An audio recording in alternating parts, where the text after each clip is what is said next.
Víctor Gudiel, integrante del Consejo Político y el equipo de elaboración de plan de gobierno de la UNE. Muy buena tarde, yo soy Lorena Guerra, también integrante del Consejo Político de la UNE y candidata a diputada por el Distrito Metropolitano. Muy buena tarde, mi nombre es Byron Escobedo, soy miembro del Consejo Político de la UNE.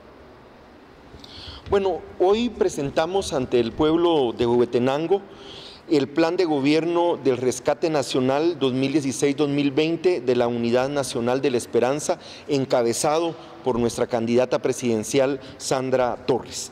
Dicho plan de gobierno ve al departamento de Huehuetenango como un departamento prioritario en su accionar, ya que por la composición multicultural del mismo y sobre todo por su composición poblacional, es un departamento determinante en la economía del país, muy vinculado también al tema de las remesas, ¿verdad?, que vienen del extranjero. Por lo tanto, valoramos que ese 1.234.000 personas que viven en Guatemala le dan a este país un recurso, un capital humano y una fuerza productiva importante, pero también, por otro lado, Sandra está muy clara que es uno de los departamentos en donde la pobreza y la pobreza extrema se manifiesta de manera muy concreta en un 60.5% del total de su población. Para el efecto, estamos proponiendo un plan de gobierno serio, con una visión de honradez, de transparencia y sobre todo de compromiso social, y un plan de gobierno elaborado por un equipo de trabajo bastante amplio. Queremos rescatar el rumbo del país, empezando una transformación política, la gestión pública al servicio del ser humano, la búsqueda de la inclusión y la unidad nacional, el relanzamiento de la economía para todos, la reducción de la pobreza, el rescate de la salud y la educación y el desarrollo social y los programas de desarrollo social y la construcción de un país realmente seguro, pero sobre todo, como base de esto, una lucha frontal en contra de la corrupción, de la defraudación fiscal que tanto daño le ha hecho al Estado de Guatemala. Para el efecto, estamos proponiendo 4 ejes de trabajo: el eje de gobierno transparente y eficaz, el eje de desarrollo económico, el eje de desarrollo social y el eje de seguridad democrática y justicia. Los 4 ejes están íntimamente relacionados con una visión sistémica, y lo más importante es que el desarrollo económico y el desarrollo social están al centro del plan de gobierno. Por lo tanto, vamos a rescatar y a impulsar los programas sociales que la Unidad Nacional de la Esperanza tiene la experiencia sobre esta temática, con una visión de desarrollo integral, y ya no solo únicamente dándole o trasladándole recursos a las familias, sino sobre todo induciéndolas hacia el desarrollo económico y la iniciación productiva, principalmente la creación de micro, pequeñas y medianas empresas, los emprendimientos de desarrollo económico y social en adolescentes y jóvenes en nuestro país, y sobre todo un apoyo decidido a la educación totalmente gratuita y a la salud totalmente gratuita, incluyendo en este caso los recursos necesarios y las reformas, tanto al Ministerio de Educación como al Ministerio de Salud, declarando de calamidad nacional la red hospitalaria pública de nuestro país. Por lo tanto, en materia de seguridad democrática, invertiremos en prevención principalmente y en una redistribución geoestratégica de la fuerza policial civil para que haya un mayor control, en este caso, de la criminalidad, pero sobre todo haya un proceso de prevención de la violencia y de la delincuencia en alianza con las alcaldías, en alianza con los actores locales, que es en donde se debe controlar definitivamente la participación, principalmente de adolescentes, de jóvenes y de adultos, que en su mayoría son usados por el crimen organizado en nuestro país. Este es el planteamiento de nuestro plan de gobierno, ¿verdad? Y sobre todo pedirle a la población de Huehuetenango que analice el mismo y se sume a este proyecto de unidad nacional que está planteando Sandra Torres. ¿Cómo sería la postura de la señora Sandra Torres en el caso de que hubiera una segunda vuelta y esta se peleara posiblemente con el señor Joaquín Morales, si se llegara a dar esto? ¿Cómo sería la postura y qué perseguiría precisamente el Partido UNE al darse este caso? Bueno, definitivamente el partido no toma en cuenta la candidatura de Jimmy Morales. Bueno, o sea, nosotros creemos que es una candidatura subyacente, que no tiene consistencia, apoyado por un partido político que tampoco tiene consistencia nacional, ¿verdad? Y además de eso, creo que también hay grupos que en algún momento son indeseables en este momento detrás del partido político que está apoyando a este candidato. Por lo tanto, para nosotros, ¿verdad?, la lucha está definitivamente, ¿verdad?, por derrocar al líder, que es el partido político que definitivamente causaría, ¿verdad?, mucho daño, ya lo está causando, ¿verdad?, a la población guatemalteca, y definitivamente nosotros creemos que en segunda elección, ¿verdad?, vamos a ganar la misma a partir de que el plan de gobierno de la Unidad Nacional de la Esperanza es el único que puede aglutinar a los diferentes sectores de nuestro país con una visión de nación y sobre todo con objetivos y acuerdos claros para salir de la crisis en la cual actualmente estamos viviendo. Y sobre todo la reforma al Estado, que ya es un planteamiento de Sandra a nivel nacional, a partir de la reforma a la Constitución Política de la República en aquellos aspectos que tengan que ver con la estructura y funciones del gobierno, el organismo judicial y el organismo legislativo, ¿verdad? Pero sobre todo la reforma a la ley electoral y de partidos políticos, que lamentablemente el PP, ¿verdad?, y el líder se han opuesto en el Congreso de la República. Ahora cambiemos, imaginándonos que esta segunda vuelta se peleara con el partido líder, ¿qué pasaría? ¿Cómo sería la postura del partido? Es la misma, ¿verdad? Las alianzas, sobre las alianzas. Todo en general. Bueno, nosotros le apostamos a que vamos a llegar al grupo de población que todavía no se ha decidido por quién votar, al momento de que conozcan nuestra propuesta, que vean que es una propuesta realizada desde las necesidades de las comunidades. Es un plan que fue generado en coordinación con varios sectores de la sociedad, que es un planteamiento serio. No estamos haciendo ofertas solo porque estamos en campaña, sino que son posturas viables. Se han hecho análisis que nos permiten que todo lo que estamos ofreciendo pueda irse desarrollando dentro del periodo de gobierno. ¿Qué pasaría si, bueno, la señora Sandra Torres no llegara a quedar como presidente de Guatemala? Entonces, ¿cuál sería la postura de la seguiría como candidata dentro de 4 años o se tendría para? Nosotros estamos enfocados en nuestros análisis, el desarrollo que nosotros hacemos de la situación nos lleva a la única posibilidad que existe, y es que estamos en segunda vuelta y que tenemos, con el trabajo que estamos realizando y con el apoyo de la población, muchas posibilidades, todas las posibilidades para hacer gobierno. Bueno, hablando de los conocimientos y todo ese trabajo que realiza el partido en general, ¿qué hay acerca sobre la gestión de denuncia que se tendría que aplicar en contra del partido actual y del gobierno actual, puesto que de esto se ha mirado un poco realmente, y que pues, en las elecciones anteriores tuvieron muchos encuentros cercanos con el señor Otto en diálogos sobre estar en contra de la corrupción, en contra de esto, y que hasta el momento no se ha visto nada por parte del partido y en general.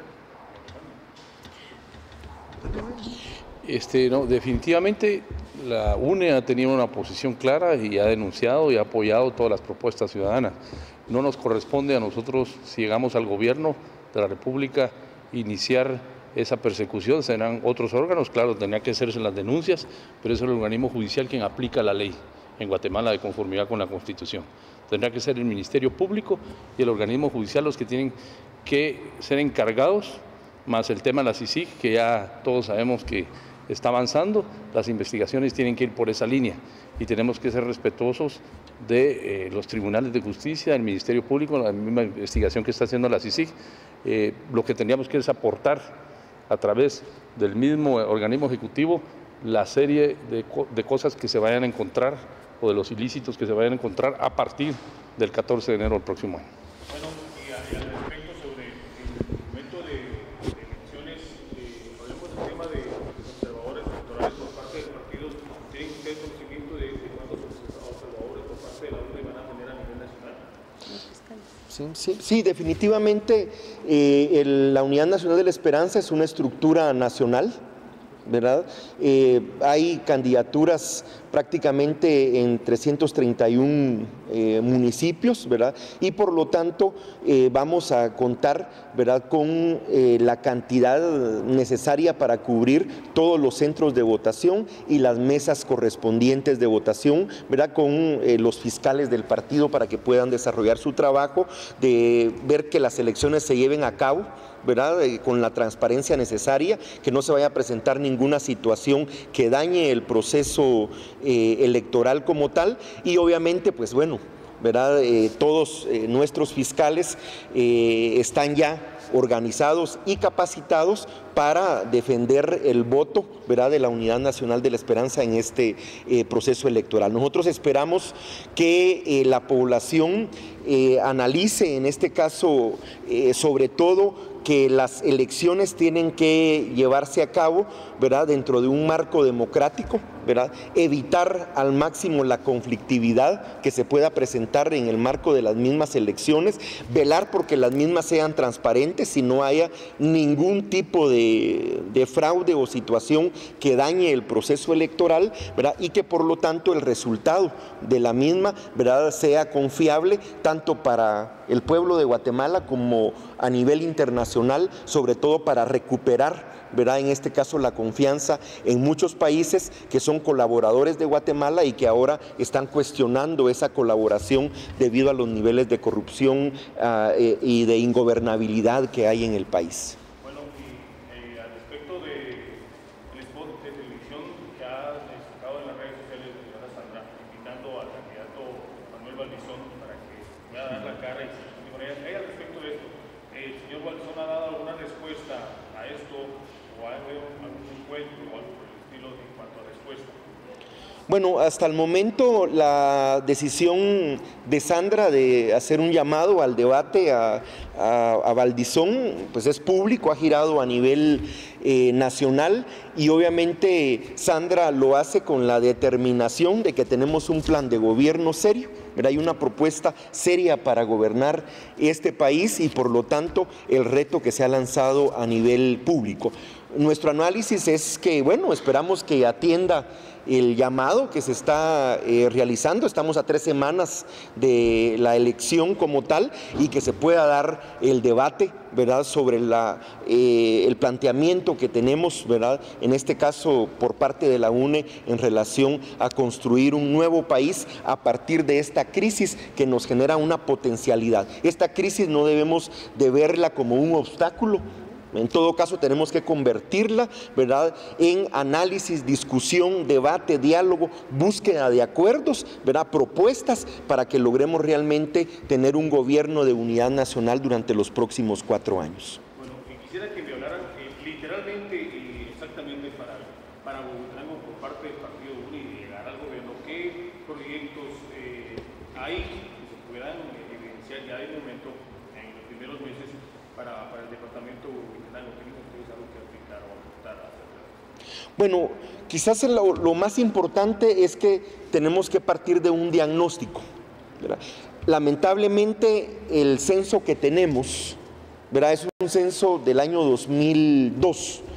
Entonces en el partido creemos firmemente, ¿verdad?, que hay que analizar y diagnosticar la situación del país. Claro está, esto como un paso, ¿verdad?, inicial, lo que no quiere decir que vayamos a dejar de hacer acciones concretas, ¿verdad? Entonces, por ejemplo, planteamientos centrales como el de transparencia, ¿verdad?, y la instalación de la Secretaría de Transparencia de la Presidencia de la República es una de las primeras acciones que se van a impulsar. 2, declarar en estado de calamidad el sistema hospitalario nacional, ¿verdad?, y entrarle a la reestructuración del Ministerio de Salud, del Ministerio de Educación y del Ministerio de Agricultura, que son 3 ministerios esenciales para poder desarrollar un proceso de inversión social, y también el Ministerio de Desarrollo Social, que tiene que ver con programas dirigidos hacia la población guatemalteca. Esa inversión social, ¿cómo la podrían ustedes obtener, dado que es tan obvio y tan lógico que en las arcas nacionales no existe el potencial económico como debería estar dado a la conocida corrupción? Entonces, ¿de dónde se obtendrían esos? ¿Algún préstamo internacional o los propios fondos del Estado? Bueno, el primero son fondos del Estado, ¿verdad? Y para eso primero tenemos que ganarnos nuevamente la confianza del pueblo de Guatemala a partir de un gobierno con seriedad y con luces de transparencia concretas y claras, ¿verdad? Para que la gente nuevamente confíe en el Estado guatemalteco, en el gobierno, y comience a tributar conforme al marco legal que existe en nuestro país. No estamos proponiendo ni incrementar impuestos, ¿verdad? Eso no es una opción, ¿verdad?, de parte del gobierno de la UNE, sino en todo caso lo que estamos planteando es definitivamente mejorar los niveles de recaudación del Estado guatemalteco a través de una reestructuración organizativa de la SAT y una reingeniería del proceso de recaudación tributaria, que actualmente deja mucho que desear. Por otro lado, la lucha frontal en contra de la defraudación fiscal, nos vamos a centralizar en los dos principales puertos del país, ¿verdad?, que es ahí donde hay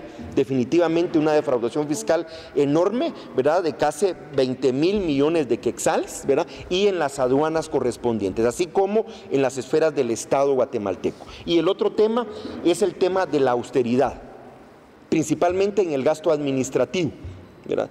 Hay un planteamiento concreto de reducir el gasto de combustible, el gasto de telefonía celular, el gasto que tienen los funcionarios públicos por gastos de representación o gastos discrecionales, que en algún momento también vamos a controlar de manera inmediata, y obviamente habrá una revisión general dentro del Estado guatemalteco de cómo está la situación, ¿verdad?, de los salarios, ¿verdad?, en general, para poder establecer una política salarial de Estado, ¿verdad? No una política salarial por cada ministerio, por cada secretaría, sino una sola política de Estado en materia salarial, que obviamente pues le dé a los funcionarios la capacidad de poder desarrollar sus funciones de manera adecuada, pero que de igual forma no dañemos, ¿verdad?, el presupuesto nacional con situaciones y gastos superfluos. Hay otros sectores del Estado y principalmente organismos como el organismo legislativo que también tiene que analizar, ¿verdad?, cómo está la situación del gasto, la situación de sus salarios, ¿verdad?, y la situación discrecional con que ellos manejan los fondos del Estado. No es posible que el Congreso de la República, ¿verdad?, tenga un ahorro anual y ese ahorro anual se vaya sumando a un fondo del Congreso de la República y que después venga alguien, ¿verdad?, muy mañosamente y se robe 80 millones como sucedió en otrora, ¿verdad? Esto definitivamente no es posible. El Congreso tiene que analizarse a ese nivel y de igual forma el organismo judicial tendrá que analizar también sus mecanismos de austeridad, ¿verdad?, para mejorar en este caso la eficacia del gasto público. Dos preguntas. Esta recaudación que usted menciona sería poniendo más impuestos u otro mecanismo. ¿Sí? No, más impuestos no. Sí, más impuestos no. Por eso dije que la UNE no plantea ni la creación ni el incremento de ningún impuesto por el momento. Y lo número dos, en cuanto a lo que usted habla del tema de salarios, tanto a nivel presidencial, a nivel constitucional, ¿han pensado ustedes la posibilidad de disminuir, cosa que no le gusta a los diputados, por supuesto, disminuir los onerosos salarios que tienen secretarias de los diputados y las diputadas? ¿Han pensado ustedes en crear un plan donde se pueda liberar un poco esta cuestión de los enormes salarios que tienen las personas que están en el Congreso de la República también? Bueno, nosotros nos centramos más en la capacidad de las personas, vemos perfiles, entonces necesitamos que las personas que vayan a estar en un cargo político, en un cargo público, sean las personas que llenen los requisitos y que sean eficientes y eficaces, ¿verdad? Y en base a su capacidad, a su conocimiento, pues tendrá que existir esa tabla salarial.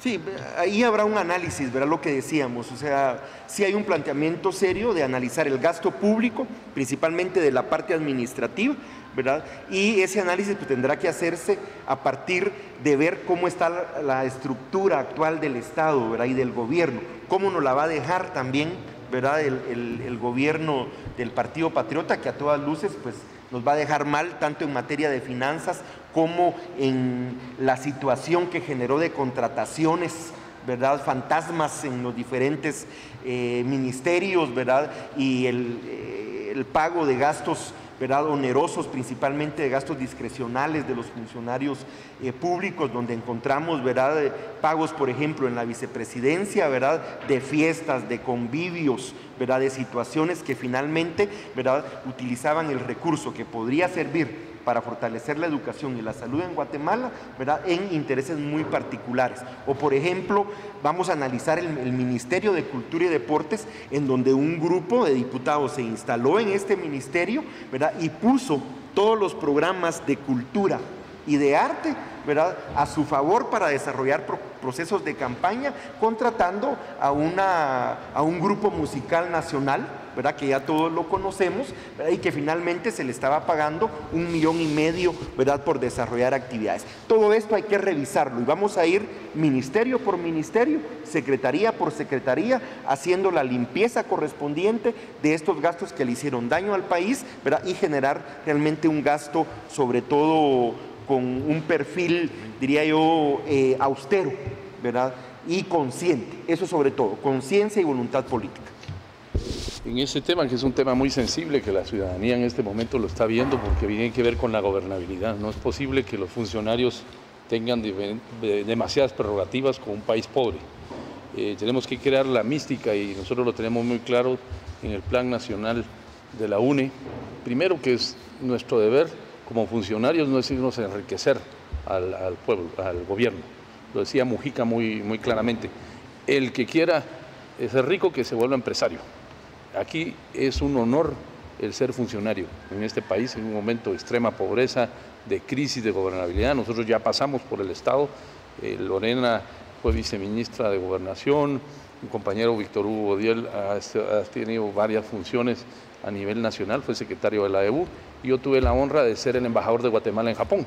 Y cubrí varios países, y de mí nadie me puede decir, o a ninguno de nosotros tres y el grupo que está cerca de la UNE, que hemos robado. Tenemos la solvencia moral para llegar al gobierno y como dice Víctor Hugo y la compañera, si se encuentran en los ministerios anomalías, las tendremos que hacer las denuncias, porque si no caemos en omisión de denuncia y en otros ilícitos penales que se puedan revertir. Además, el pueblo de Guatemala no va a dar la oportunidad a un gobierno nuevo a que tenga una luna de miel muy temprana, de mucho tiempo.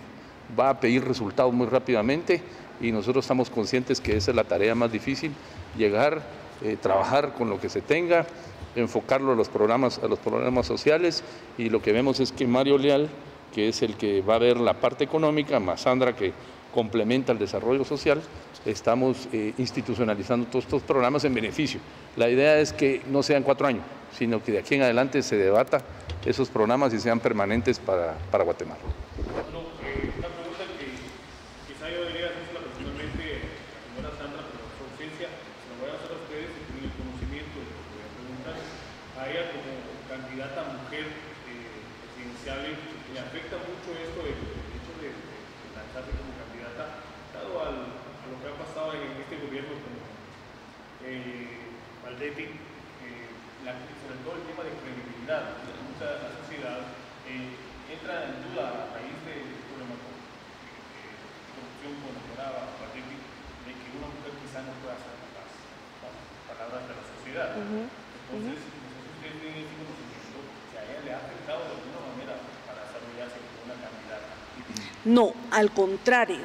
Sandra ha dejado muy clara en sus intervenciones de que las mujeres tenemos la capacidad y ella tiene el conocimiento también, la capacidad del conocimiento y la solvencia para hacer gobierno. Y definitivamente a las mujeres del partido dentro de la UNE y nuestra candidata principalmente, nos queda claro que Roxana Valdetti no nos representaba como mujeres. Ella es mujer, sí, pero que se dedicó a hacer acciones de corrupción. Nosotras estamos centradas en el servicio a la comunidad, en aportar nuestro conocimiento y nuestro trabajo en beneficio del país. Por lo tanto, Sandra ha demostrado durante la campaña que esta crisis que se vivió en el país, teniendo la oportunidad Valdetti en un puesto tan importante de representar bien a las mujeres, de ella lamentablemente desperdició la oportunidad, pero nosotras estamos con el compromiso de demostrar que las mujeres tenemos toda la capacidad que requiere un equipo de gobierno que sea eficiente, eficaz y transparente. Tal vez ahí solo para cerrar, yo creo que Sandra Torres, ¿verdad?, es la candidata con mayor experiencia en Estado y en manejo del Estado, ¿verdad? Su función en este caso y en el impulso del planteamiento y, como ella ha dicho, la estrategia de cohesión social le dio una experiencia, ¿verdad?, que ningún otro candidato tiene en la actualidad.